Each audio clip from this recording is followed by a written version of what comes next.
I like how you've got it going two ways.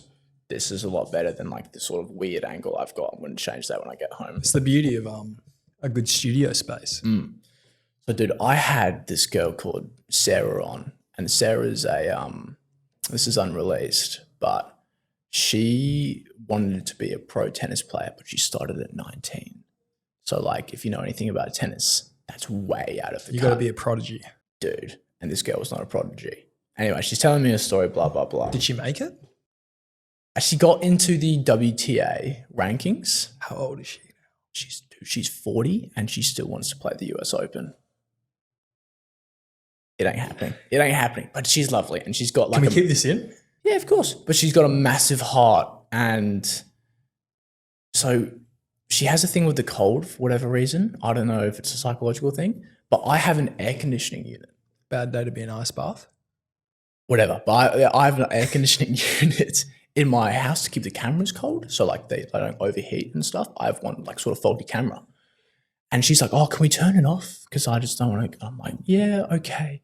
And she's like halfway through the conversation about how her childhood was so hard and her dad had to like use newspaper to like mop up this water from the floor and put it into like a cup so they could drink and have enough water. I don't know, something crazy like that. And then camera just dies. And I was like, oh, hold up. Just real quick, before you were finished ending up telling me this really depressing story about your childhood, let me just go turn the camera back on. Mate, I'll tell you, my first ever one-on-one interview was when Johnny went to Europe, I think last year. And it was a sports med doctor who was like the head sports med doctor for WACA, like the WA cricket people and stuff. And it was like a big guest. And I was like super excited. And then like 10 minutes in, I realized I hadn't pressed record on his camera. And like the first 10 minutes was like the best 10-minute start to a podcast I've ever had. I was super nervous. It was my first one-on-one. And he comes on and we're clicking, we're flowing. And I look, because these cameras, if you don't touch them when they're not recording, they go off. And you got to like press record twice to get it started, like once to get the screen on and then again to record. I just pressed it once, not twice. And then I just look at him, I go, I'm so sorry, but your camera's not recording. Can you say all of that exactly how you said it again? And I asked the same questions, different answers, because it's like, you're never going to replicate it. But I had Thom White on my podcast, and I had my phone set up because I didn't have cameras yet. It was the 7th episode, and on the this was the first time getting a camera. I didn't know how to use it, and what happened is I put the exposure. I didn't set it correct, so and I had this big. I didn't know anything about lighting, nothing like this. And I don't know anything about lighting either. I tell you. So I just had this big, like, white screen, and it looks like heaven's gates that were just like, appearing in front of me. And Thom and I had this great conversation. We talked all about immigration, nuclear energy and politics and okay. Oh, Thom White. Yeah. Thom White, the politician. The politician, yeah. Mate, this was your first episode, wasn't it? This was the 7th. One of the few. Yeah. 7th. Yeah. So that's I'm so sorry. That's fucked up by me. So it was like just the first thing. Your first episode was Brian Walker. Yeah. Mate, I'm gonna need some tissues.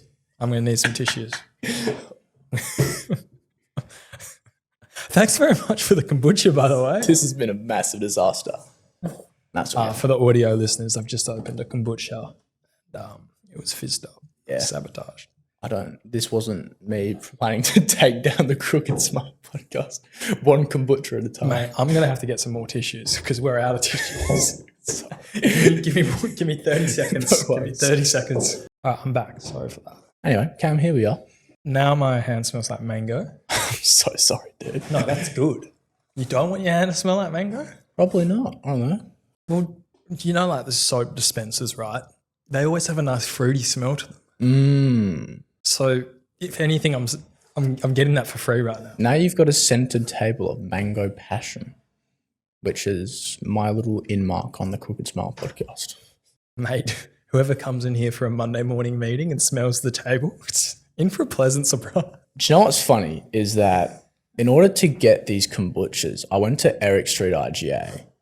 And there was a line of 90 girls, maybe 90 or 100 girls that are lining up to go get, I think there was a sale on this girls' store or whatever for like fucking White Fox or something. Can we swear on this podcast? Mate, I don't believe in cancel culture. So they've all lined up and they're blocking the way to the IGA where I'm getting these kombuchas. And as they're sort of lined up, they're sort of in the way. So I was like, okay, I'm going to need to like get past you guys. So I threw them a line. I was like, it's Taylor Swift out there signing autographs. And they looked at me, gave me like and then they've just looked right back on their phones. Like all 12 of them that were in this group just like completely ignored me. Mate, thanks very much. Yeah, no worries. Cheers from across the room. Cheers. Mango passion. Do you know this has alcohol in it? Mate, don't tell me that. I'm sober. It has like 0.00000% alcohol because it's fermented. I don't know anything else about it, but it tastes good. Mate, I'm gonna be drunk after this. I don't drink. I didn't know that until I had these guys on a podcast. They're the comedy duo. They've actually stopped. They're called the Unqualified Professionals. You know them? Mate, I think one of them requested me on LinkedIn this week. Speaking of the one with the buzz, the tan one. Yeah. I remember seeing a clip for them talking about doing a Sidemen 20v1 or something like that. They did it back in the day, and then the face is familiar, and then I get a LinkedIn thing, and it's like, I think it was the tan one. Yeah. I looked through his LinkedIn. It had Unqualified Professionals in his LinkedIn. Yeah. They told me the story about that 20v1 and how it was really uncomfortable because they had just have these in the background, there was like 15 girls that are waiting to come on, and they're just all sort of like, sitting there waiting for one of the girls to come out, and they go, "Oh, was it good?" And the girls go, "No, it was fucking shit." But they just had these like hidden microphones recording this whole conversation. See, I reckon that'd be sick to do, but in order to set that all up, have 2 separate rooms, have all the mics synced, all of the audio and cameras going, and to be able to then edit that at the end. Big job. I don't think that's in the Cook and Smile podcast production capabilities right now. No, and also it's a bit odd. Mate, that'd be so fun to do. That would be so fun to do, just like in the other room, like saying shit into a mic, but then setting up the mic in the earpieces and stuff. Mate. The guy who was like the Bachelor went on 2 dates afterwards. Oh, really? Didn't work out. Didn't work out. Mate. Well, I should give a word from our sponsors for today's episode because we are now a sponsored podcast. It's fucking good. I know you guys are sponsored by Go, and we'll get into that. I just want to say thank you to our sponsors, Bonfire, for providing the studio space for today's recording. If you're looking to grow your brand or business, you need data-driven performance marketing that delivers genuine return on investment. Speak to the team at Bonfire today by visiting bonfire.com.au for a no-obligation consult. Thanks very much for this studio, Bonfire. I appreciate it. Now, go check out Bonfire, guys. GOAT sponsor. So welcome Alex. Alex has his own podcast, The Curiosity Project, and he's fresh into the podcasting space, but he's got a lot of great guests on so far, and I'm very excited to see where you go with this because much better guests than we got on in our early days, for sure. So there's a lot of potential, I feel, for your podcast, and you're sponsored as well by GOAT Nose Strips. So how that comes apart. So first of all, we're not really sponsored by them, just to put that out there. What happened is that me and my friend Herman wanted to do a fitness series, and we wanted to get like all these guys on. We're like, oh, okay, let's listen to, you've done these incredible things in like the weightlifting scene or the fitness scene or whatever. Or we just had a guy who was like a, world champion at Taekwondo. So I was like, oh, what's your story behind fitness? And we thought that's the perfect audience for people who want to use goat nose strips. So we sort of set a meeting up with the guy, and we said like, the CEO or the owner? Is it the CEO? What's the structure of their business? What's the structure of their business? I'm not sure. I wish Herman was here to tell you more about it, but this guy called Dan, and he owned Weaponwear for 10 years, which was a fight. Like he'd fought to stay alive. And now they have a great brand. Weaponwear? Yeah, so it's like sort of tactical gear for like going to the gym and stuff. And they've got okay, gotcha. Fitness gym apparel. shorts. Yeah, fitness apparel, that type of stuff. And then he started Go, and they have the nose strips, which are the best in the game. They have like 3 plastic strips, and they expand back and they bounce back, and they open up your nostrils, and they're fantastic for going to sleep, for running. I love GOAT, and I think they're really good. But Do you get them for free now? no, but that's no, we so do actually. stiff. We That's do so actually. stiff. We do because the guy just like What's gives his name? His name's Dan. Dan, if Dan you're not Jones. giving Alex free goat strips, mate, that's just poor form as a business owner. Yeah, but how it sort of works is that we give the guests the no strip to do the podcasting, and they sort of try and they give a reaction and go, oh wow, this is really good. But there's no financial compensation or anything like that. It's just like friendly. It shows you're sponsored as well. It does. That was the whole point around it. I shouldn't say we're not sponsored, but it's not like we're earning money from these guys or anything. I don't want to put that out there. We're just like we're collaborating. It's like a joint venture. Mate, I just want to double check. Is your camera got a record on the top right? Yeah, mate, perfect. Yeah, perfect. I just sometimes I get a bit wigged out. I do. So do I. Yeah, I have two cameras facing me, so I can check that they're both recording. Yeah, normally I do, but this new setup, put a mirror in the background. There's a few limits to this setup, but no. Here's a sad story. I've got some really cool desk mounts for microphones, and this table underneath, if you feel it, it's slanted, so they don't actually work. And my last episode with Sam Marshall, the whole time my microphone just kept falling off it. And it's like, I edited it all out, but it's like distracting, and it's like the worst thing. So we've gone back to the standing desk mics. Which are really good. I like these. These are good. We've got to use rice bags to weigh them down, otherwise the microphone tips them. I didn't even realize that. Yeah, just balling on a budget. You figure these things out. Basmati rice. Fantastic.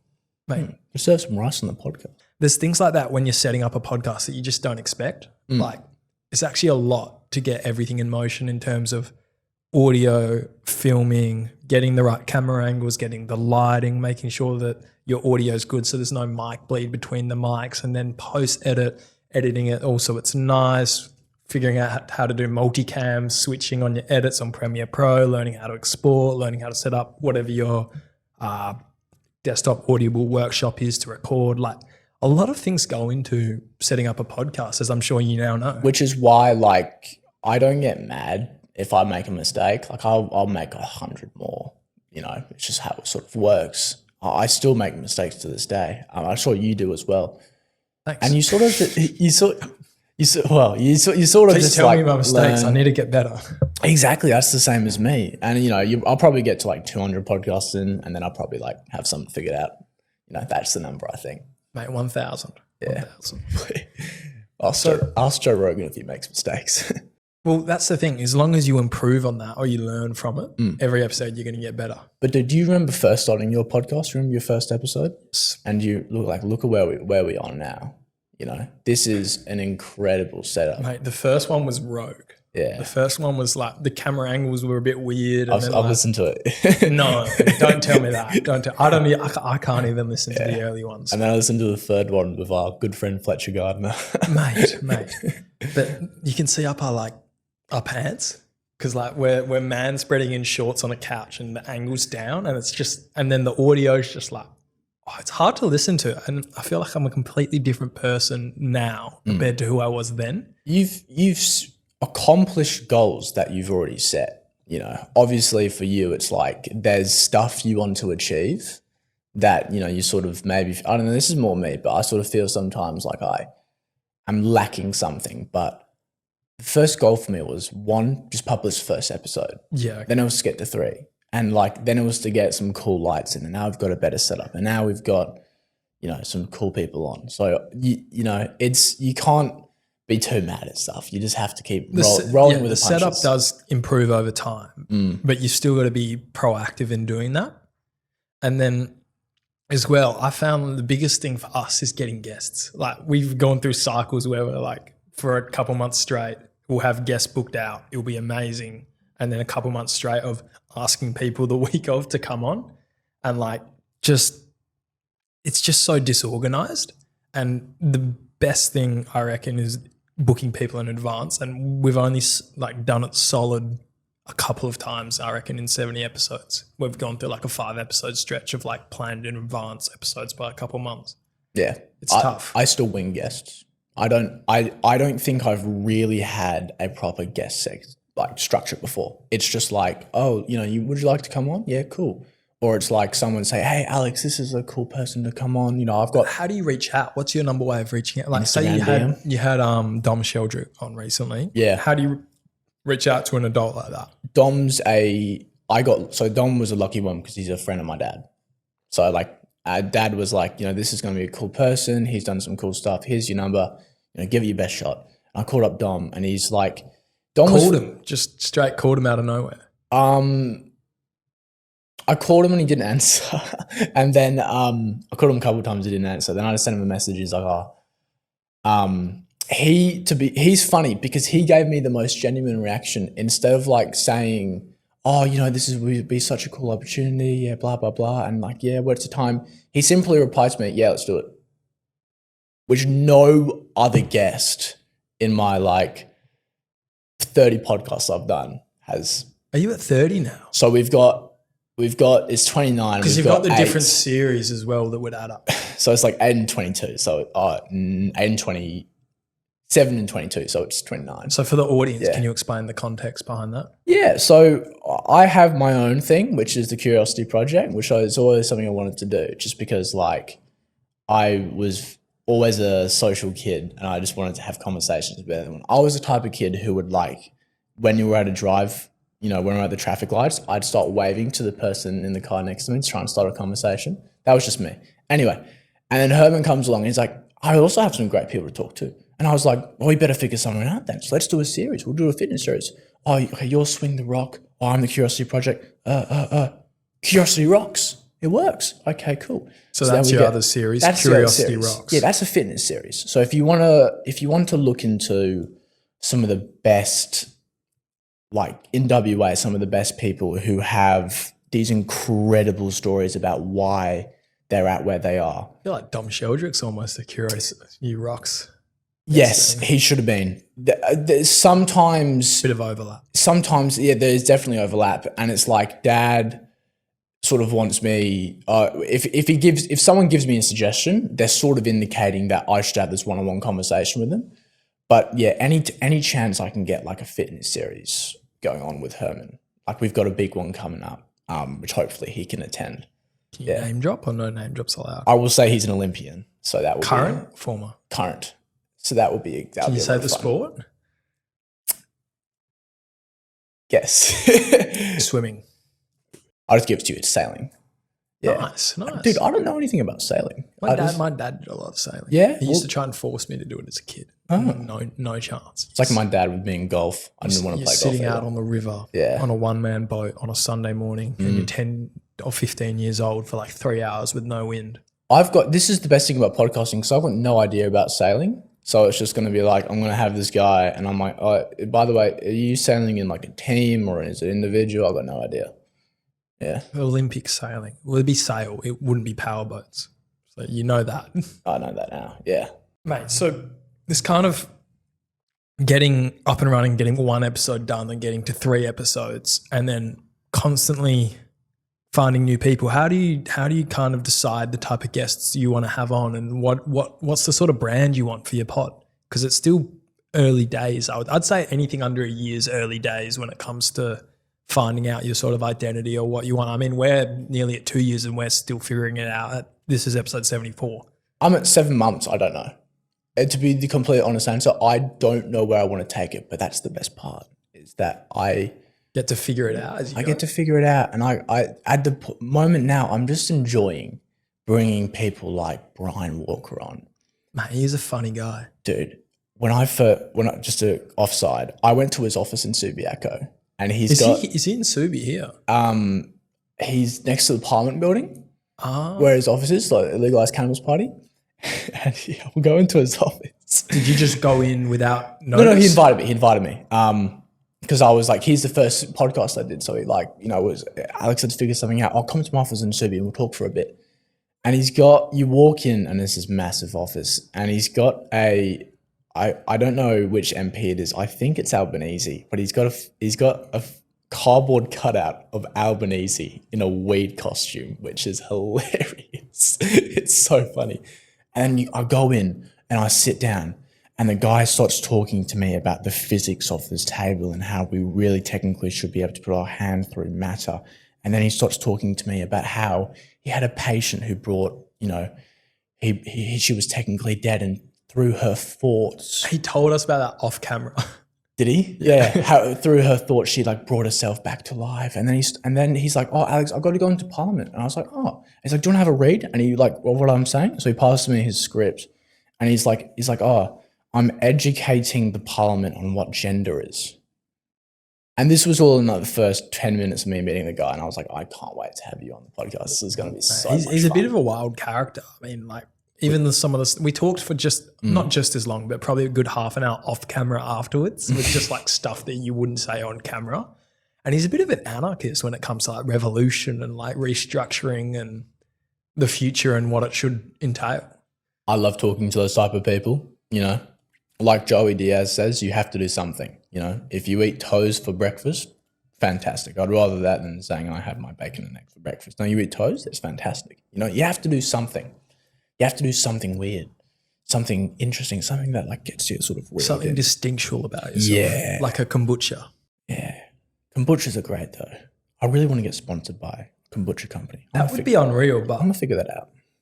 I think it's such a double-edged sword with podcasts and sponsorships, because you need the podcast to be high quality and high production in order to get guests and then in order to get views. But in order to get money to get high quality and high production, you need to have good views to be able to save up for it. And then, it's like... Can you guess what's the podcast revenue or from all the podcasts in the world was from sales, from specifically sponsorship sales? Oh, I'd say probably 80%. Oh, sorry. Like what, like number, like in terms of like the accumulated revenue from all the podcasts? From like ads and yeah, sponsors. what was the amount of money made from sponsorships? Compared to like ad monetization? Just from, so ad monetization, sponsorships, all this stuff, how much do you think from all the podcasts in the world, or mainly the big ones, like how much do you think that people made? I'd say 80%, 90%. No, I'm probably not phrasing the question right. So, sorry, apologies. So from all the money that comes from sponsorships, how much money do you think like was made from, like, is it 5 million? Is it 10 million?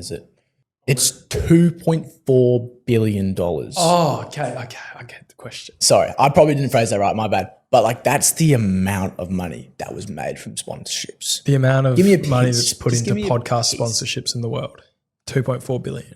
2.4 billion. Well, it's the new form of media. It's more popular now than all the news channels and like ratings and stuff. It's all just. So I started off just wanting a piece. I was like, just give me a piece. Give me a little slice. Alex, mate, it's not about the destination. And then I figured out this is a lot of fun. Brian Walker's cool. Thom White's cool. Who else? Kim Hughes was cool. I was like, I'm just going to keep speaking to people. Yeah, but that's the thing. For me, if I got 0 views, which could be likely in the future, who knows? Yeah, who cares? It's networking. It's interesting. It's a good, productive way to spend your time. It's a nice hobby. Like, what's the alternate? Playing COD at home, like playing Foot Champs FIFA. Like, that's a past addiction. We don't go there. Yeah, and it's the best thing for me is when I have someone that listens to one of my podcasts and they come up to me and they ask questions about it, and then they're like, "This really helped me." I have my girlfriend who is not interested in a lot of things, podcasts, or, she just can't keep her attention on that. That's just her. She's just not interested. And she listened to an hour and 40-minute conversation with me, Herman, and Louis, this guy called Louis Cassell. And Louis is just an incredible guy who you might know him. He was a Scotch boy, and then he did a finance degree, didn't really do anything with it. He was addicted to, drugs and weed, and he changed his life, went over to Barcelona, and he met this guy, and now there's a police siren going off in the background, but now he's a 6-figure closer, and he's just like, he reads all these self-help books, and he's an incredible guy, incredible speaker. Do you do a lot of reading? I don't, but this guy definitely does. And my point is that Taylor was like, this is so fantastic. That's why I podcast, is so I can have like those people that I can sort of change someone's life, whether I make them laugh, whether I make them inspired, whether they learn something. That's why I podcast. Yeah. I would say that's definitely a benefit for me, but I reckon for me it's more, am I enjoying it? Am I getting anything out of it? Because at the end of the day, I'm the one doing it. And as much as that might be selfish, it's just like, that's definitely true. I'm not going to be doing something I don't want to do like out on a whim, or like when I'm not, it's not required. It's got to be something I enjoy doing. It's got to be something I take value from. And then if one day we could get monetized, if one day we could make a living out of it, great. That's just something extra. But you've got to be in it for the right reasons to get there, I believe. Unless you're like an industry plant like Bobby Altoff, like, you're going to be fine. Do you know Chris Williamson's podcast? Yeah, big fan. Modern Wisdom. You know, he started off the first 4 years getting no views. Just nothing. Same with Joe Rogan. No money for the first 4 years, and now he's the number one paid podcast in the world. Yeah. I mean, you know, it's maybe cheesy, but you just aspire to be like those guys and have those type of conversations. Like, imagine getting Donald Trump, JD Vance, Elon Musk, and then Jelly Roll in like a week span. How cool is that? You know, that's just like the type of thing I want to have going on. Mate, the person that I love listening to is Tim Dillon. Have you heard him? Tim Dillon. Comedian. He's a comedian. The big guy that always wears the polo gear. The Ralph Lauren polo gear. Tell me more about it. He does solo podcasts where he will just sit there for an hour and a half once a week. He does guests occasionally, but he'll just like talk about whatever's going on in the world today. And I'm pretty sure he's democratic, like on the democratic side, but at the same time, he's branded as right wing by all the media. He's one of those people, and he just takes the piss out of everything. And it's not so much like political views or anything like that I'm interested in when I'm watching him. It's more the fact that he can sit there for 90 minutes and talk to himself and be entertaining for that entire time. Like, it's the comedian skill. I think podcasting is perfect for comedians. You ever heard of David Cho? David Cho is one of Joe Rogan's like secret episodes where he's like had this guy on. Well, not secret, but it's one of these like incredible episodes for this guy he's had on. So David Cho is like he's a bit of like a artist, and then he's a bit of like just painting and stuff like that. But when he was 20, he went into the Congo trying to find a bronchosaurus. What's a bronchosaurus? I don't know. It's a big dinosaur with a big neck, and apparently there's rumors that they had them. And he's just the most incredible guy. But this is just completely insane. And so what he did was he had a podcast, but he wanted to be different. So you know what he did, Campbell? I'll tell you what he did. He had a podcast where he spoke for 3 hours, and he did like a list of 20 episodes where he spoke in an alien language. What? So he just like spoke gibberish, like for on the Joe Rogan podcast. No. This was on his own podcast, but he just did this. He gave an example of what it was on the Joe Rogan podcast, which was hilarious. But he did it for like 3 hours straight. That's one episode, and he does like 3 series of them. It's hilarious. This is the thing. Like, people always ask if they find out you have a podcast, what's it about? What's your theme? What's your niche? Do you get paid? No, I don't get that question. You don't get that? I get that all the time. You say, production, it's assumed. But I'm kidding. I'm kidding. It's a lovely setup. And I'd always say I really find it fascinating how there's so many different worlds within worlds. Like you're just saying there's people like that. There's people in the sports world. There's people in the legalized cannabis world. There's urologists. There's all these different types of professions. And each one of those people has a completely different view on the world based off their niche in their life. Mm-hmm. And I feel like getting them on and explaining that not only is fascinating to me, but it's fresh because it's constantly different people. But that's such a long explanation. So now I just say, think of Joe Rogan, but better when people ask. Egan asked me, and I was like, why do you podcast as well? And I was like, there's something about getting to pick someone's brains and sort of understand why they are the way they are, why they have this opinion on the world, why they have this opinion on that. And you look at like their life experiences, and you look at like... It's a bit curious, isn't it? Yeah, big, like the curiosity project.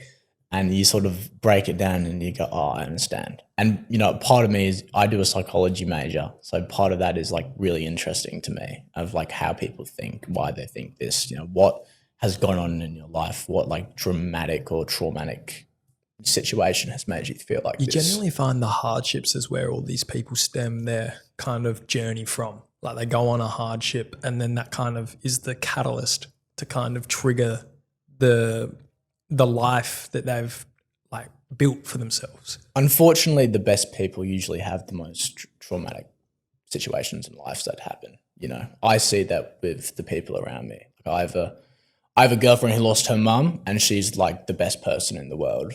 Taylor, sorry, my girlfriend. But you know, that hardship is what, you know, sort of molds her to be this incredible person. You know, It gives a different perspective. Yeah, it does.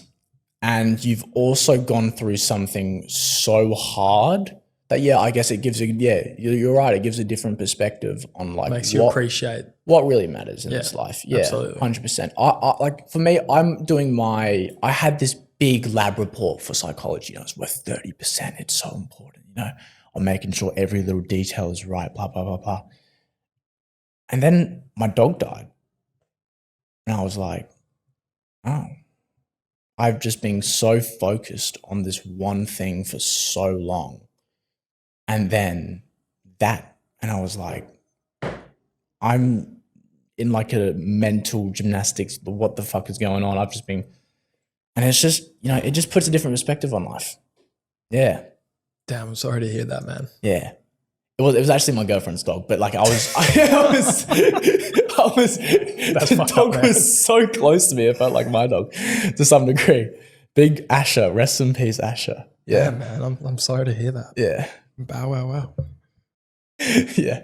Did you always know you wanted to do the pod, or it was like, because I know you're saying you waved at kids at the traffic lights, and you're always that sort of curious person, but I think I'm finishing your last extroverted. years at school, were you like, I'm going to do the pod, or was it like you finished school and you're like, all right, now I'm going to do something, let's do this? I have people who start something while they're at school is, to me, it's so incredible because, you know, that's such a hard thing to do, to put yourself out like that. Like, mate, tall poppy syndrome in Perth is crazy. It is crazy, but I mean, it's crazy all over the world. And like, if you can put yourself out there, where even if you just have a TikTok where you do like, you just talk about your thoughts, that's so incredible. Even like, because it's so hard to do, because you got to go to school and you got to like deal with twats basically. And I never thought about doing the podcast while I was at school. I just like one day I was like, you know, it would be funny if I like just go talk to, because Brian Walker was the first guest. I was like, it would be funny if I like start my own podcast. What am I going to call it? The Truth? No, that's pretty bad. The Truth. Raw Talk? Oh no, Bradley always does that. Let's just call it the Alex Thom podcast and then we'll figure it out. And then, you know, you have this first episode with Brian Walker and everyone, I put it up there. And by the way, the first time I did it, I was like on my couch, like sort of like about to post this fucking thing. I was like, because the whole point up to that, I was like, this is fine or whatever. And then I got to posting a thing and I was like, fuck. And then I posted it and I was like, you know, I had great feedback back from that. And there was a couple people in my mind who, you know, you probably had the same thing where it was like, there's some people, you know, that, you know, whether they're at school or whatever, and you see them and they're just going to like take the piss. I saw one of those people at a coffee shop. You wouldn't. No, but this is, I'm gonna predict where this is going. No negative interaction there. They asked me about it and they were so interested about it. And after that, I was like, huh, okay. I've never had a negative interaction. Yeah. In person, that is. Yeah. It's weird because you think it is, but then when you see people in real life, you realize people just are genuine. They either don't care or they care. And if they care, who gives a fuck? No, as in they care in a good way. I mean, yeah. As in if they care, they're invested. If they don't care, they're not going to make fun of you. It's just not worth their time. Yeah, if they talk shit. But this is the thing. If someone's talking shit about you putting yourself out there, it's just, to me, that's the lowest of the low, because it's like, if you don't like something or you find something cringe, whether it be our podcasts or whatever, don't watch it. There's no gun to your head to watch it. Like, if you don't like it, don't waste your time with it. But it's like to actively spend your time trying to put other people down to me is like the lamest thing, because it's like, well, you must be in a pretty bad situation yourself, or a pretty like boring life to have the time to go and shit on other people for putting themselves out there when you're not doing anything yourself. Yeah, you said it perfectly. I asked this question to the unqualified professionals, and I was like, "Oh, what do you do if people talk shit?" And they're like, "Agree with them." I don't know. That's what they said. I was like, "Oh, okay, that's a weird way of looking at it." But yeah, yeah, and at the same time, if you're putting something out there, you can't expect everyone to like it, and you can't like get lost in the doing stuff for the perception of other people, because then you're really not even in control of what you're doing. Yeah, you get it 100%. Like if you're catering how you speak, or approaching a conversation differently out of fear of what someone else is going to think that has no actual direct correlation or impact on your life, then you're quite literally just giving them power over your life, which to me is the most ridiculous concept, because it's like at the end of the day, you're living to, like, you got to be the captain of your own ship. You got to be in that driver's seat of your own car. Like, getting very philosophical here. I love thinking about life like it's a video game. You know, I like thinking my life's a movie, bro. No, but like it's not as cheesy like that. It's, you know, it's like if I'm trying to complete like stages, like levels of a video game of my life, like what can I do to make my character the best it can be? Whether that's just not going out on drinking on a Friday night, which I love doing. I love fucking going out and going to the pub with the boys. It's great. But, you know, I've got to go on the Crooked Smile podcast, and I want to be sharp for that. So let me just go avoid that. And then I've got to go to work for like 10 hours after this. So it's like I've got to be, if you think about life, like your life is a video game, and it's like if you're struggling to choose something, what would you do to make your character better? And then just do that, and it's great. Well, I've always thought about it because I used to play a lot of games like COD, FIFA, all that growing up. I was like sport, water polo, school, or video games. They were like the three things I was doing while I was in school. And now looking back at it, it's just like, imagine if I spent that time on the video games learning something or being productive with something. Because then people will go like, oh, well, you got to have some balance. You got to have some fun. But I would argue like picking up a hobby that's productive, whether it's even just like reading more or doing other things that you're actually taking away, is balance and is just as fun as the video games. It's just a higher barrier to entry thing to do because it requires a bit more willpower, a bit more effort. Oh, it's just something you like doing, you know? Once you find something that is like play for you but work to others, just go do that. Absolutely, because then like it's so much easier to be better than everyone else, because at the end of the day, everything's competitive. You look at we've spoken of him before, but Joe Rogan is a UFC commentator. He owns a comedy club and he's a comedian himself, and he does this, and that. And he's a black belt in jiu-jitsu. He has so much stuff going on in life, and you'd think he'd be like the most busy and the most stressed out person, but he loves doing everything he does. So it's not a job to him. That is what I sort of want to achieve in my life. That's why I want to go down like a psychology degree and like go be a psychologist, because I love doing that type of stuff. Like I love helping people without psychologist, psychiatrist. What's the big difference there? I know people mix it up. If I come to you as a psychiatrist,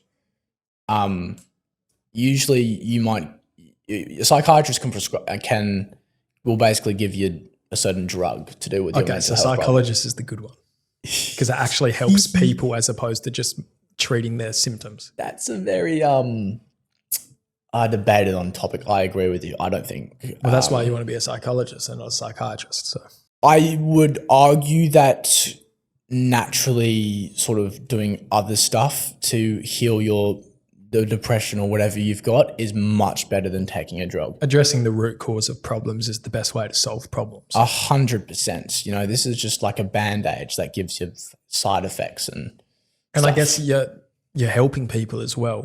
So you're kind of killing two birds with one stone there, because you're curious, you're learning about other people's lives, and you're being like more social and having a relationship in your working field. But at the same time, you're helping them and you're actually providing some positive, good outlet from yourself into the world, output from yourself. Yeah, and it's competitive to get to that place, you know, which makes it worth it. Like there's, you know, in the people doing psychology at UWA, there's probably like 600 people, And to get into like honors and further study, they let like 20% of those people get through.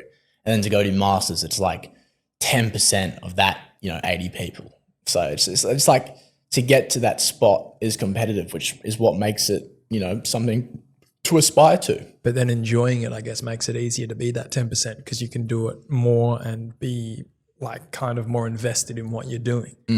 I was talking to this girl at the library, a friend of mine, and she is doing med, and she just spoke to some med students who have just like finished their degree and now doctors.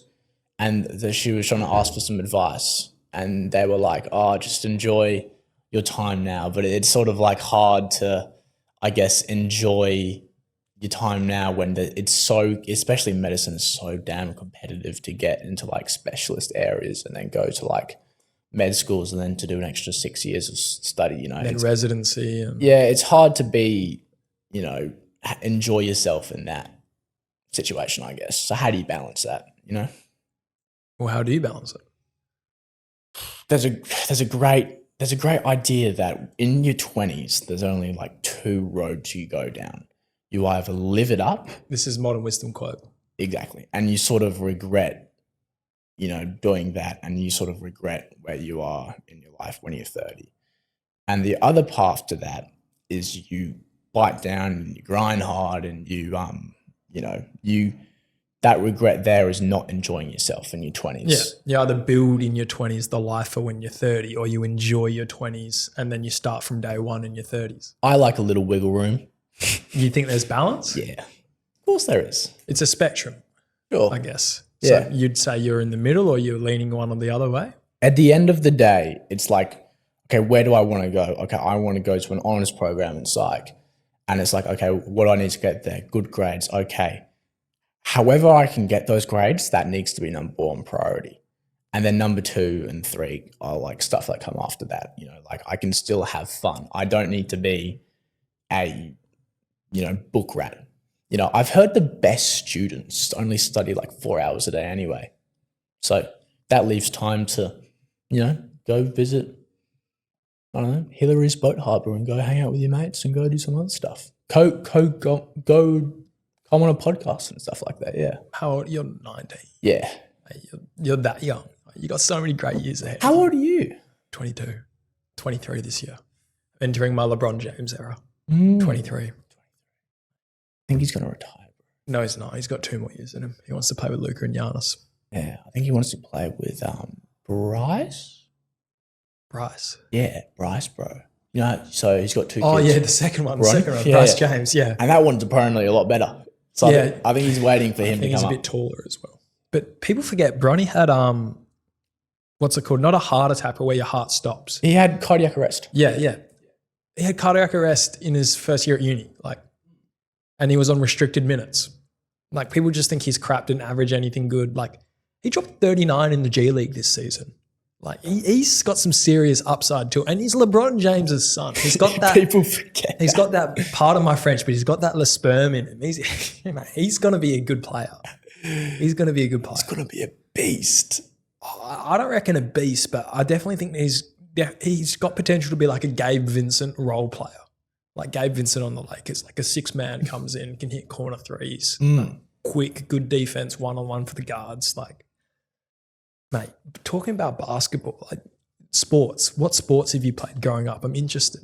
I was very, very good at Taekwondo. Really? Yeah. What do you... I won a national championship when I was 13. So to some degree, I was the best, and just to sort of like rub off on my accomplishments here, I was the best in Australia for a certain age group and a certain weight category. And a lot of people don't know what Taekwondo is. What is Taekwondo then for the audience? So it's an Olympic sport, and it's basically... Which form of martial arts? It's like kicking, basically. So it's like, that's the main, it's like 90% kicking and 1% punching, but you can only punch the body. And then it's like a point-based system. So you have these what's called hogu. So like they're like jackets. I have a jacket and a head guard. And if you and I were fighting right now, if I kick you in the body, that's 2 points. If I kick you in the head, that's 3 points. If I do a little spinny move, and I hit you in the body, that's 4 points, and then into the head, it's 5 points. So it's like a point-based system. Yeah. So that was my sport growing up. Now, why I say this is because that sucked when I then came to PSA in like the PSA culture, and I didn't play any of the sports. So I really wanted to play on like a first team and stuff, but I didn't play rugby. I didn't play footy. I didn't even play soccer. I didn't do rowing or tennis, which I wish I would have, because as you would know, the PSA culture is so incredibly cool. It's just fun playing with your mates in organised sport. Yeah, if you've grown up with the PSA, like I sort of didn't. I sort of came into it from like I came from a public school and then a private school, you know, from same. Where you come to Scotch in year 7? Yeah, I came in year 10. Right. I came into it and I was like, this is so cool. You guys don't understand how sick this is. Well, I guess it's the price you pay. I mean, that's why the school fees are so hard for all the co-curricular activities. Exactly. But I mean, it's such an incredible environment. Do you know what I also loved? I loved marching. I loved marching. I seriously think, for people who don't know what marching is, it's like at Scotch College, you had to do this like, but you basically just had to march like the Edinburgh Tattoo, sorry. And it was a bit like that. Were you pipe band then? I wasn't pipe band because I joined too late. I wasn't allowed, I don't think. But you know, you go and like you have we have houses at Scotch for audio listeners and people listening. And there's 10 houses and you compete, and I was Potter Stewart, so we never won. But it was like, I loved it. It was so much fun. Really? Dude, yeah, because like the other schools I went to had nothing like that. And then I remember coming to school on my first day and the pipe band's playing on like the chapel lawn. And I was like, what? This is incredible. Right. Or do you think the people like the day ones who started there in year 1 take it for granted a bit? I think like 70% of Scotch kids take it for granted. It was awesome. Yeah, right. My opinion. Why'd you stop Taekwondo? Club went broke. Pardon? Club went broke. Yeah, I did it in North Beach. Yep. They couldn't afford to rent out that area anymore. So it sort of went broke. You didn't change club? I didn't. And how old were you when this happened? 14, 15. And then there was a sense of like loyalty I sort of had that I didn't really want to go join another club. And unfortunately, the guy who run it, he was at Hillary's Boat Harbour with his, like, there was like a daughter's birthday thing, and there was like a sort of dads and daughters brunch going on at Hillary's.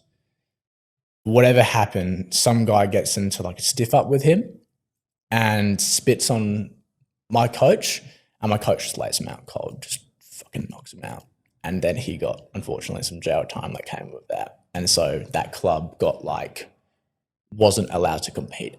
They weren't allowed to go to competitions. Is he out of jail now? He's out of jail. Yeah. Wow, man, that's pretty rough. Yeah. So you reckon if the club doesn't go broke, you stay with it? I haven't gone to Taekwondo in like 3 years. Yeah, but like you reckon you would have stayed with it if the club didn't go broke? Yeah, dude, 100%. Mate, why didn't you just move clubs then if you loved it that much? Because I was like 14, 15 when I stopped. And like 55 kilos. I was so damn light. I didn't have any muscle like I do on me right now. Oh, check him out. But I mean, seriously, I was just skin and bone. But isn't that good for weight classes?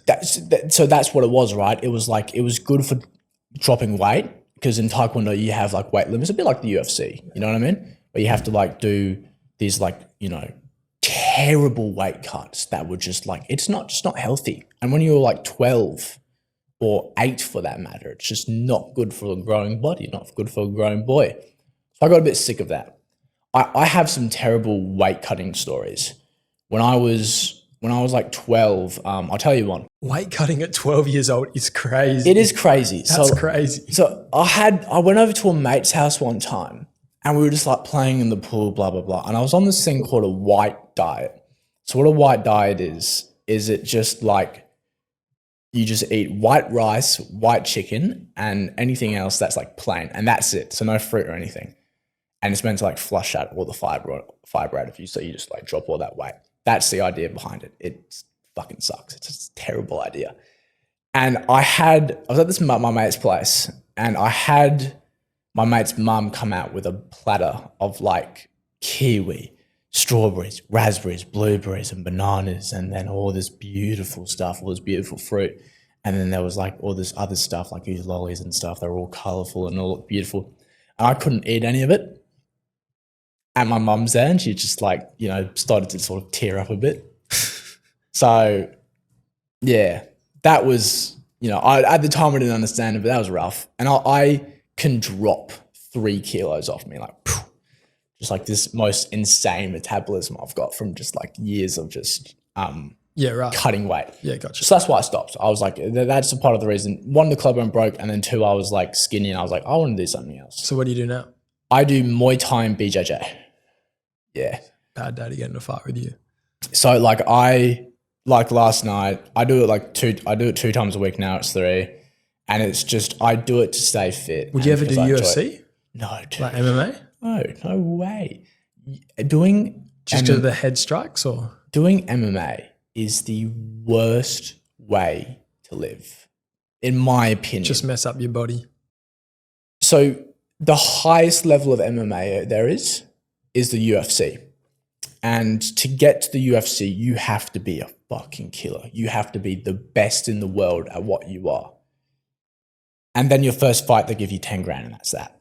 And then that 10 grand, it gets stripped down. 3 grand goes to tax. And then you have to pay 2 for your trainer, 2 for your facilities. So you're left with whatever that is. And that's all you get. And then if you win the fight, maybe you get 10. But if you get knocked out or finished, you know, you don't get that other 10. And that's the best. So it's like the worst professional at the sport. same time, the top primary fight cards, like you get paid quite a bit then once you build your brand. Sure. But it takes a while. Yeah. It's a high barrier to entry, but Yeah. it's pretty lucrative if you are that 1%. But then at the same time, it's like to be that 1%, the statistical chance of that is not worth it. Yeah, I think it's better to go play golf or basketball or something like that to go earn your money. Then come up against Francis Ngannou. Who hits like a sledgehammer. Have you heard his story? He's like coming up. He used to go on. I can't remember exactly what it was. I've heard it before, but it's like he was like slave labor as a kid growing up in Africa, and then he migrated from Africa to Europe, got sent back, and then did it again. Yeah. And like has come from absolute nothing, has grown up in like mines or something, like sand shoveling or something niche, but like child labor, slavery, growing up in Africa, like poverty, everything. Like illegally migrated, like found like a gym, gotten into it, and like just where he's come from and like the type of person he is just like, not only would I never want to like get touched by someone like that because he would kill you because he's just Francis Ngannou, but at the same time he's like such a good person. I don't know if I've got that killer instinct to hurt people that are just good people. No, even when I was in Taekwondo, I don't like hurting people, you know. I don't like getting hurt either, but like, you know, hurting someone is like not in my area of like interest, but it's just like there's an understanding, like as a guy, you have to do something, one, that's hard. So doing a martial art is physically hard. Doing BJJ is hard. And the only way to get better is like having the intention to get better and actually doing it. You got to be disciplined and push yourself. Yeah. For sure. And then it's like, there's always that underlying thing. If I get into trouble in the street, you know, if it ever happens. The first thing I do, by the way, if I'm ever by myself, when I get into trouble in the street, I'm running. I ain't fucking staying to fight. Fuck that. De-escalate the situation. I'm a pretty good runner, bro. I can outrun most people, I would have thought. But then if I'm forced to it, you know. Or if you're protecting someone. Yeah, if I'm protecting someone. If I'm protecting my girlfriend, for example, you know, I'm a bit better equipped to do that. And I can't, like, dude, my specialty is kicking. And I'm wearing these jeans right now, so that's pretty useless to me. So then I have to try and box, and my boxing is terrible. Like, ask my mate Ed, sir, my boxing is shite. So I've been doing Taekwondo for like I've been doing martial arts for like all my life. I can still barely fight. Yeah. But you know, that's sort of why you do it. Have you found the lessons you learn from that's transferable into other areas of your life? It's all I got, pretty much. Yeah, 100%. It's like the discipline I got from doing Taekwondo as a kid and doing something that was hard and having like a coach that was harder than me and sparring boys that were like 3-4 years older than me.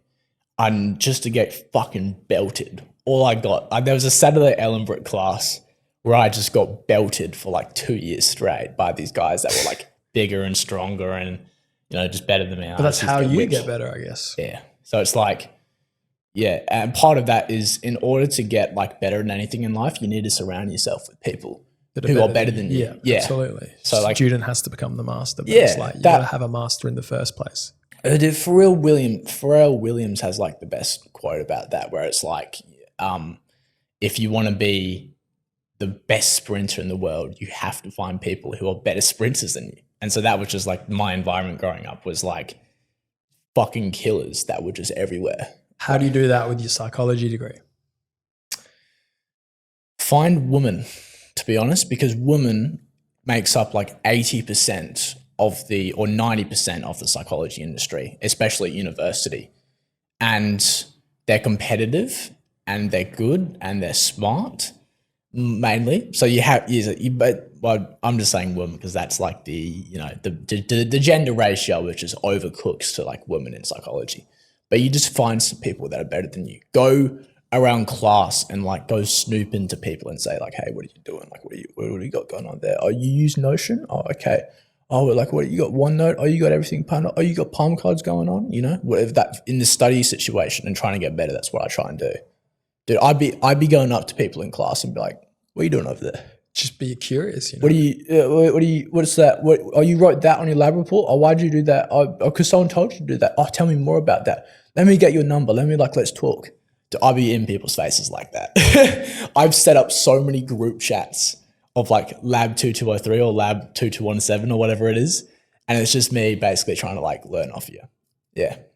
That's interesting because it's deeper than just like being content with understanding the end result of something. It's wanting to understand how the kind of mechanism behind it works, which is similar to kind of the podcasting where it's like you get a guest on and like you've got that polished final person, but it's not so much about who they are now. It's about the day-to-day things they do on a basis that builds them into who they are and understanding that and figuring out that world, that niche they're from, which is the interesting part about being curious about people's lives. Do you know what people hate doing? They hate asking other people for something. They hate it. But in order to get better, it's sort of just something you have to do. My dad is brilliant at it. He is the best social person or extrovert person in the world. He's great at networking. He's great at saying, oh, you do this. Hey, I might have a guy who does this. Give me your number. And he's just like brilliant at doing that stuff. Yeah, that's part of the reason, like I'd say 10% of the episodes I've got up at the moment are just dad randomly going up to like people in the street and be like, hey, my son's got a podcast. Do you seem interesting? Do you want to go on it? And sometimes it backfires and I just have these shit conversations, but that I can't post. But like other times it's like, have you recorded some episodes you haven't posted? 3. What? Yeah. Really? Yeah. I reckon we've had one where I was borderline about posting it, but it's just like, if I don't post this, I'm just going to feel so bad for these people that have given up their time on a weekend to come on. So we posted it. I had something even worse. I brought my boss on. From work, from Domino's. And he just couldn't speak. Oh, so he was like, don't put it out? No, he was like, let me get back to like the Domino's guy of WA to see if this is okay. And then I assume what happened was he said yes. And then because we both knew it wasn't really that good, I just never posted it. But now I've got to go work to see the guy, which is just when did you film it? Oh, dude, it was like it was like October last year. Oh, right. But yeah, it was ages ago. But like, you know, what about the other two? I'm so interested in this. The other two. So I had this World War II veteran who back in the day was probably a gun, but now he's like 103 years old and he was just like, couldn't speak. You know. So what did you tell him? The mic, you couldn't really hear anything. And he was like, he was in his chair like this, and he just like, yeah, back in the atomic. He did say something pretty interesting about the atomic bomb, which was cool, but that was like about it. And he just couldn't. What do you say when you don't put it out to them? You just say nothing and never release the app. I go, sort of. We lost the footage. Thank you for your time. I don't think this conversation was suitable to be put out there. It was not up to the quality that I want. What was his reaction? I I've just, they just go, the dude's like 105 years old, so he didn't even really understand what was going on. So he's like, yeah, whatever. And then my boss. Who was your connection to get the 105-year-old?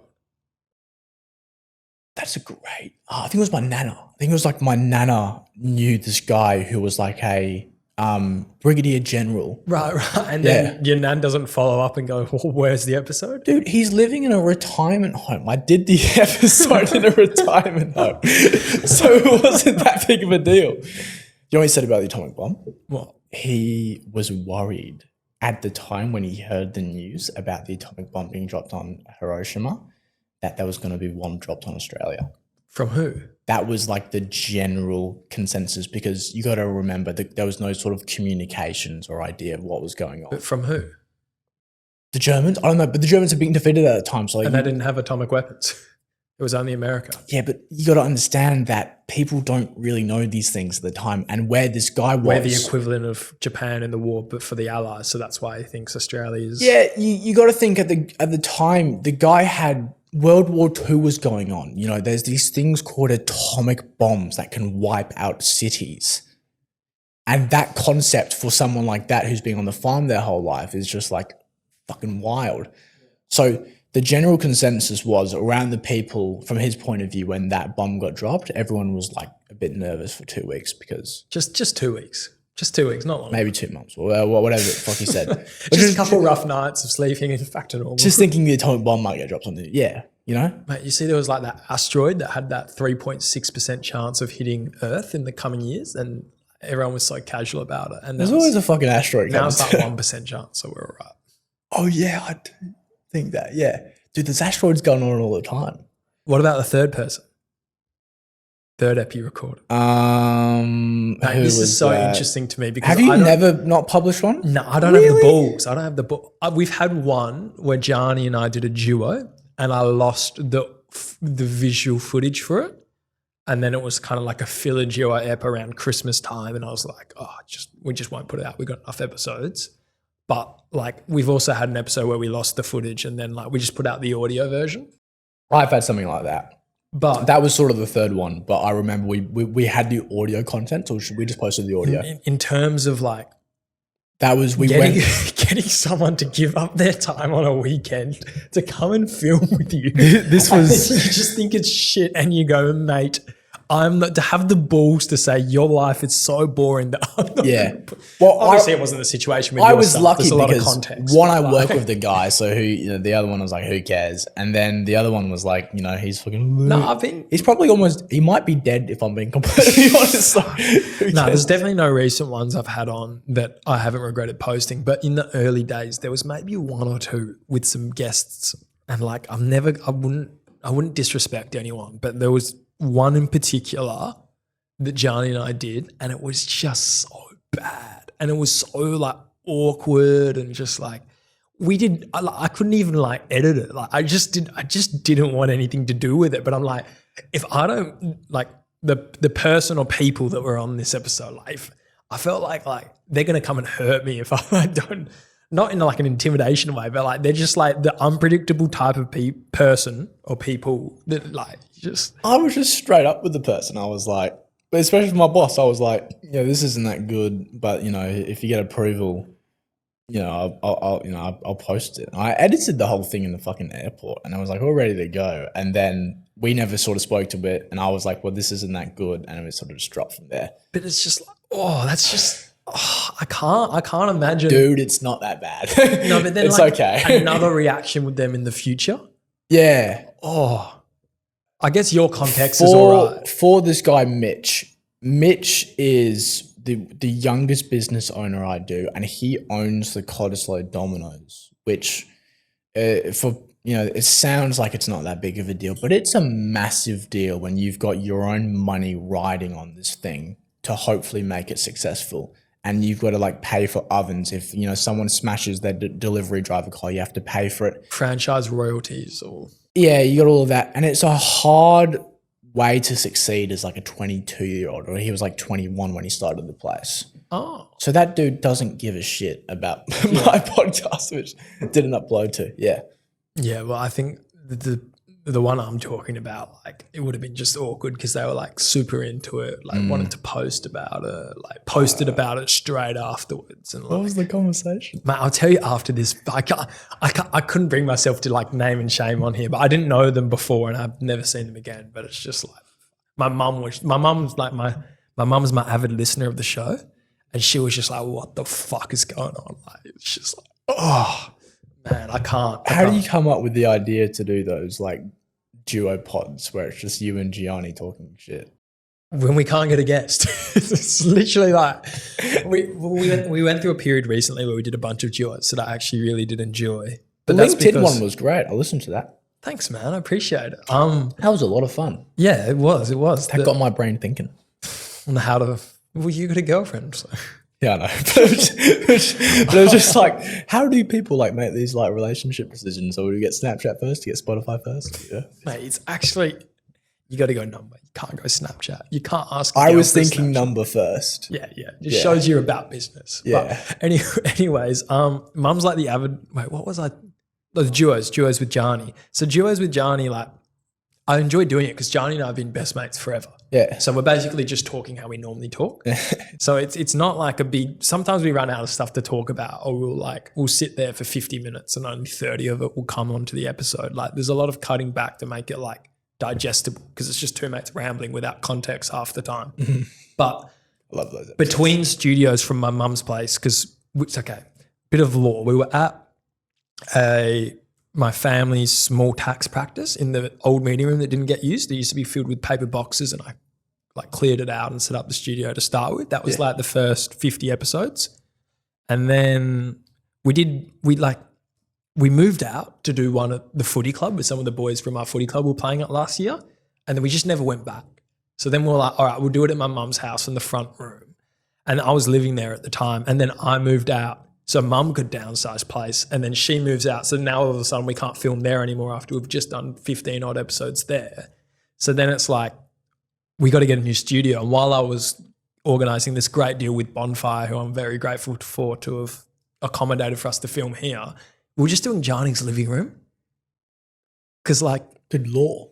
Yeah. And I can't ask a guest to come on to like a casual duo in a living room and like, so we're just chatting absolute shit for like a couple months all in between. And I had a bunch of guests I'd asked on that like I haven't followed up with yet because like I was waiting. I couldn't bring myself to asking them to come on to the living room. Like I knew the studio was coming on. Like, I got to wait for the studio. So it's like you included. So it's like we get the studio now and now I can finally start rolling out and re-asking people and now it's more professional and it's just so much better now to have. It's a better guest environment. I brought Tom White to my living room, dude. I brought Brian Walker to my living room. I was just like, fuck it, let's do it. Yeah. Like, it was so incredibly unprofessional. It was but mate, that's excusable when you're in your first 20 episodes. When you're over a year in, and I didn't care. I was like, this is just gonna be fun. I get to talk to Brian Walker and Tom White. That's fucking cool. It is cool, but it's just like I get to a certain point where I'm like, now you've that got I've something been doing established. I get that. It's got to be good. Like I'm not going to ask guests on until I've figured out the studio and everything's good. Like I'm not going to do stuff disorganized. If I do things, I really want to do them the right way, and that's kind of something I've developed in the last couple of years. Which is good. No, don't get me wrong, it's very good. You've got that. And I know it can hinder getting started, which is the most important thing. But if you can set it up and plan it a bit better, it's just easier. It's less stressful, you know. And I love doing the duos with Gianni, but like there's got to be room to grow. And I feel like guests is the best way to grow a podcast for sure, because it's just getting new audiences, new worlds to talk about, and it's what I find interesting. Like I enjoy just as much as I enjoyed the duos with Gianni. I find talking to people that I don't know and learning about their lives just as entertaining or just as fulfilling. Have you had a favorite episode? Mate, too many. There's too many to think about. But I liked the Kim Kardashian one. We did one where it was like, it's one of our best performing episodes. One of the duos at Gianni's, where it was like, Nike's teamed up with Skims, Kim Kardashian's brand. That's just the title of the episode, the Kim Kardashian one. So it's like Nike's teaming up with Kim Kardashian to win back women or bring back women. Because like Nike's lost all this women viewership. So then they did like it's actually a breaking thing because Nike never collabs with anyone. They buy it and do an acquisition and then like do the branding behind it. Oh, really? Okay. Whereas they didn't buy Skims as an actual collaboration, so it's going to be like Nike Skims. So it's a big deal and it's like huge. But then it's like as well, it's the bring back women against like Lululemon and Aloe and those sorts of like lycra wear companies. So we were just talking about the news and stuff, and that's the title of the episode. But it was just like a fun, flowing convo. There's two blokes talking about Skims and Lululemon. I really need to piss. I'm about to burst. All right, mate. I'll go solo Just real quick. Give me 1 minute. Sorry, I'm back. I just had to use the toilet. I had on my 5th conversation, I spoke to this guy called David Warner, not the cricket player, unfortunately. David Warner was a movie writer that's called a screenwriter, and an author and a musician. Very cool guy. Everything's good, by the way. And this guy, we get 40 minutes into this podcast and he starts singing me one of his songs. So I'm just like there listening for like 20 seconds and he's going, whatever he's singing about, blah, blah, blah, blah, blah. And then he stops and I'm like, oh yeah, that. And then he starts singing again. He goes, da, da, da, da. And this goes on for like a minute almost of just him singing and me sitting there going, yeah. And he's like a musician, so you'd think he could sing, and he just couldn't. He's just an old guy who just couldn't sing. His voice was out of tune. Not that I know anything about singing, but it was like out of pitch. And who's your favorite guest you've had on? Brian Walker.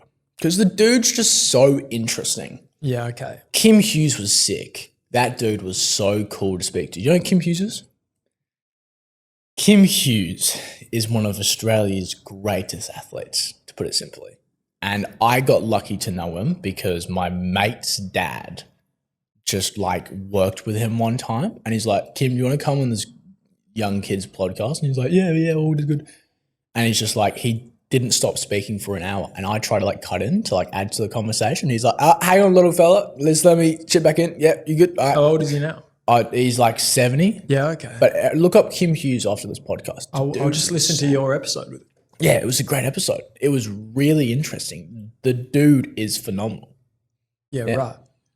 Now, I was thinking about it while I was taking a leak. I reckon... Do you have any questions? You don't have like a question page set up, which is good. I have my whole computer. I have notes like ready. Depends on who I've got coming on. Okay, fair enough. Like, I had some notes for the last episode just because the guy did 75 hard and I looked through some of the stuff that he's done to talk about on the episode. Like, I like to be a little prepared. Like last night, for example, I went through all your episodes and like read a bunch of stuff. Like I'll do that with everyone. Like, so I'm not completely going in blind, but like sometimes it kind of ruins the conversation when it's too interviewee. Do you know what sucked? Just a bit of off court. My last podcast with the Sarah girl, she tried to tell me how to have this conversation. And it kind of ruined it a bit because she was like telling me what we should talk about. And I was like, how about we just talk about your life and like what you've done? Sometimes what I used to do is I'd do like a skeleton of topics without the questions and send it to a guest so they'd have somewhat idea of what we're talking about. That's what I usually do, yeah. But it's like, I was listening to Rogan talk about it and he's like, a podcast is not meant to be a formal interview where it's structured questions and answers and stuff. There's already like high production budgets going towards that for TV interviews and like films and all of that sort of stuff, like the news, like that's where the place for that is. The place for a podcast is a conversation where people can unwind, they can listen to it while they're working or exercising or whatever they're doing in their day-to-day basis. And it's relaxing, or it's not so much like when it's that level of formalities behind it, has that level of formalities behind it. It's kind of like, it's harder to listen to because the competition is... That's why comedians so run different. The podcast world because Absolutely. like they're just so good to listen to. So yeah, absolutely. So I'm making more of a shift towards conversations as opposed to structured interviews. Like I'll still do my talking topics potentially, but it's like I want to have more of a conversation because then it's more interesting. It's just like it's not forced. It feels more natural. People feel like they're also a part of the conversation. Absolutely. No, but back to what I was saying, best guest, and it's not by far like, it's nothing like, it is pretty, actually, I won't sugarcoat it. It's pretty sick. So Lloyd, Dr. Lloyd Evans, who's been on the show now probably 3-4 times, and now I'm like friends with, and he's a great guy. Scotch dad. Man Health Clinic. Man Health Clinic, yeah. Yeah. I listened to it. Yeah. So his first episode with us where he talks about like his journey growing up in Wales and playing for Cardiff in the Prem, like through their academies and stuff. And then all in the space to like when he's 19 or like 17 or something like that. Around that age, and in the span of 2 weeks, like he gets cut from the Cardiff Academy, which has been his life. His girlfriend, who's his wife now at the time, falls pregnant. And then he also now has to sit his equivalent of ATAR exams, which now is going to depend whether he can get into med school or not, because he doesn't have that's his fallback on plan after the Cardiff Academy. He got a girl pregnant while doing like your ATAR exams. But I don't think that's like or big exams. Yeah. He must be a young guy. How young is he? Like when was he? He's 20? Mid-30s now. Okay, my bad. His when he got his girl pregnant. You know his son, Geth Evans at Scotch. Oh, Geth. This is his dad. Geth's a great guy. Yep. Geth's a really cool Great. dude. Yeah, from all I've Dude heard, is a kid. beast on the wing, by the way. Shout out to Geth. But how old was he when he got his girlfriend pregnant? I think 17 or 19. It's in the podcast. But yeah, so all of that happens in the span of 2 weeks. And he's just, he takes us through that journey of going from that to going to medical school, all of his priorities shifting, and then becoming like the match day doctor for Cardiff before migrating to Australia, and then finding life here and like raising a family, and like the journey he's been on. And to me, that's probably like the coolest story out of all the guests we've had on that's come on. Like, I love all the guests we've had on, but to me, like, and then he's come on a couple more times because I'm really interested in this topic of man health. And I've helped him film stuff, and I'm helping him film stuff in the future. And like, I'm such a fan of Lloyd. Like, I think he's just a really great guy and really interesting story and a lot of value to add to the world. Yeah. He'd be very cool to talk to. Mate. Maybe sometime down in the future. Mate, yeah. absolutely. Have him on. He loves it. He's just a great man. I love it when you bring these guests on and they tell some like unexpected story. We didn't see that coming either. Oh, dude. It's the best. And especially when it's authentic.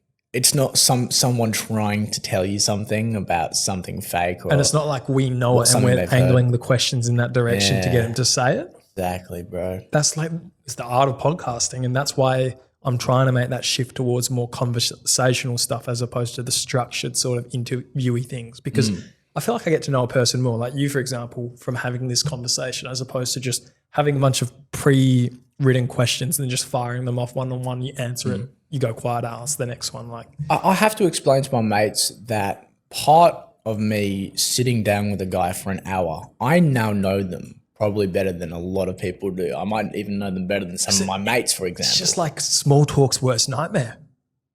It is, because that's a good way of putting it. You go out to a club, you see people, you go, oh, how's life? Oh, I'm going to uni, I'm working.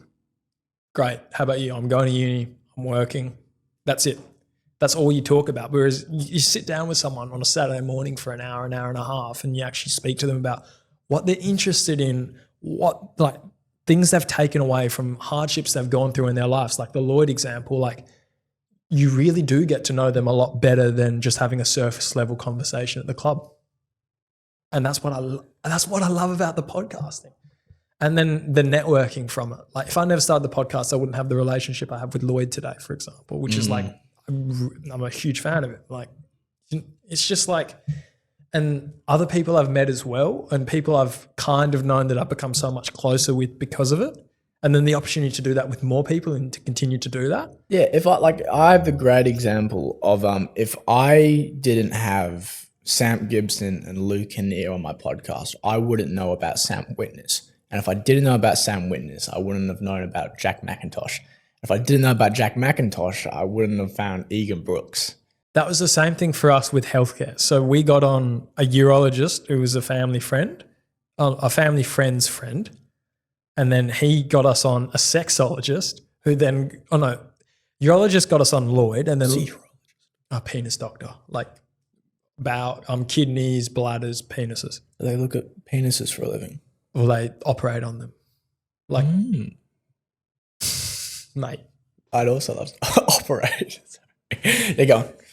Yeah, so we had Andrew Tan on, who's the urologist, another Scotch dad, who was recommended by a family friend. Then he gets us Lloyd, and then Lloyd gets us Melissa, who's a sex therapist or sexologist.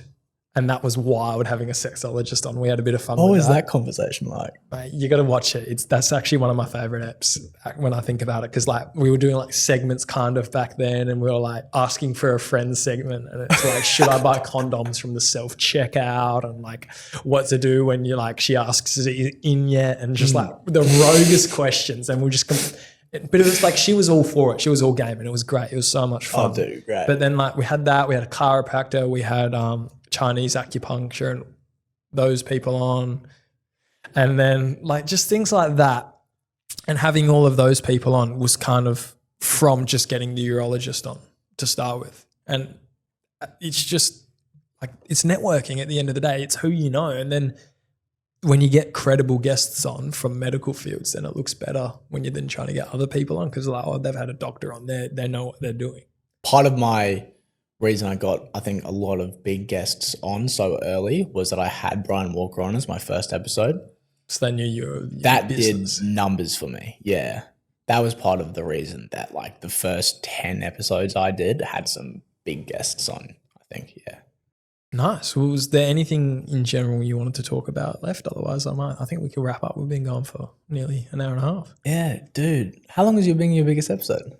How long is our longest episode? Yeah. I think our second episode was 2 hours. Damn. With Ty Wade. Yeah. I just did a 2-hour podcast as well. That was a long talking. But you know what? It felt so short. Well, it depends. It depends on the type of conversation. If it's a conversation as opposed to an interview, it goes by faster. 100%. Yeah, we blew out all my questions I had in like the first 30 minutes, and then we did the whole next hour and a half. Well, that's like what you find even out. Better conversation. That's where you find out who a person is. It's like it's in those hours of the podcast. It's not at the start where you kind of got your guard up and you've got your premeditated answers. It's once it becomes a conversation and it's just unexpected stuff that you can't plan for, and you really get to figure out who a person is. That's what I like.